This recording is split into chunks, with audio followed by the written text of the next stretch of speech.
The PM is seeking support on her EU Brexit deal. There is a big meeting at 2 p.m. I am with Alex Daniel, who has more on this. Alex, can you tell me what is currently happening? Yes, I can, Keely. So Theresa May is holding a special cabinet meeting to discuss the text. We don't really know what's going to happen in the grand scheme of things. All we do know is that the UK and EU negotiators have come up with a draft agreement. One-on-one meetings were held with ministers at number 10 on Tuesday evening. Any deal needs to be agreed by cabinets as well as the UK MPs and each EU member state. I'm sure our listeners already know that the UK is due to leave the European Union on the 29th of March 2019. Those who trade most closely with the UK, including big hitters Germany and France, want to make sure that the UK would get no competitive advantage out of the customs document. And all 27 EU ambassadors are meeting today in Brussels discussing the outline draft agreement, as well as a Brexit summit as early as 25th of November. It sounds like a busy afternoon for the Cabinet then. Yeah, I think they're going to have their work cut out for them, to say the least. And we will be bringing you some further updates on what has unfolded at 10 Downing Street with Abby Lambden at 2 p.m. Thank you very much. So Remembrance Sunday marks the end of the First World War.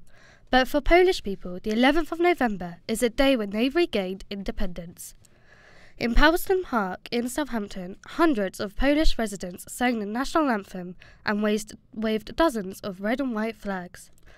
Barbara Story, the founder of Southampton-based organisation that supports Polish people, explained why this day is so important for them.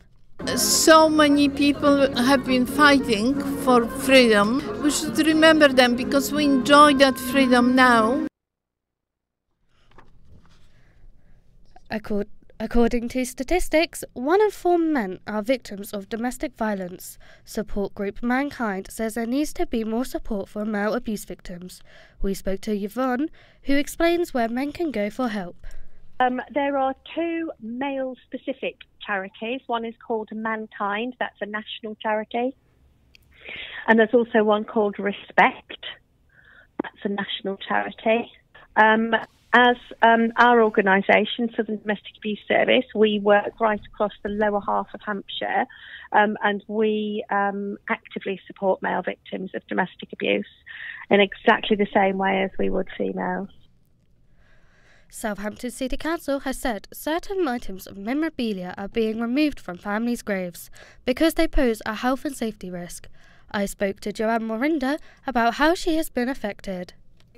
I think it's quite bad really, because perhaps if they'd have told me at the time that it wasn't suitable, we could have done something straight away. When you look at all the graves here, there's only a handful of official graves, all the rest are what people have done, and you can't tell me that a white peg looks nicer than a grave that's been cared for.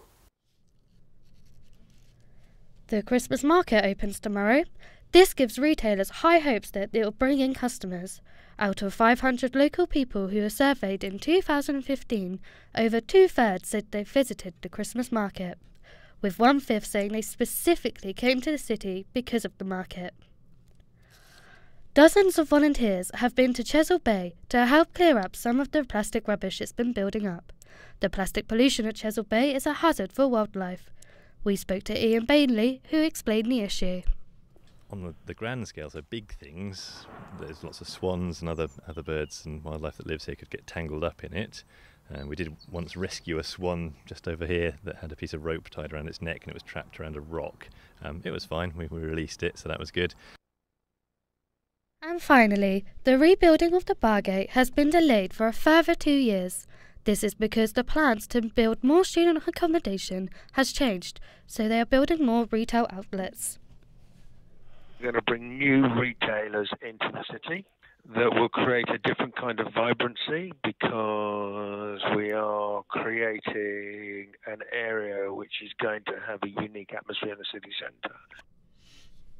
And that's all we have for now. We'll be back again at 2 for more.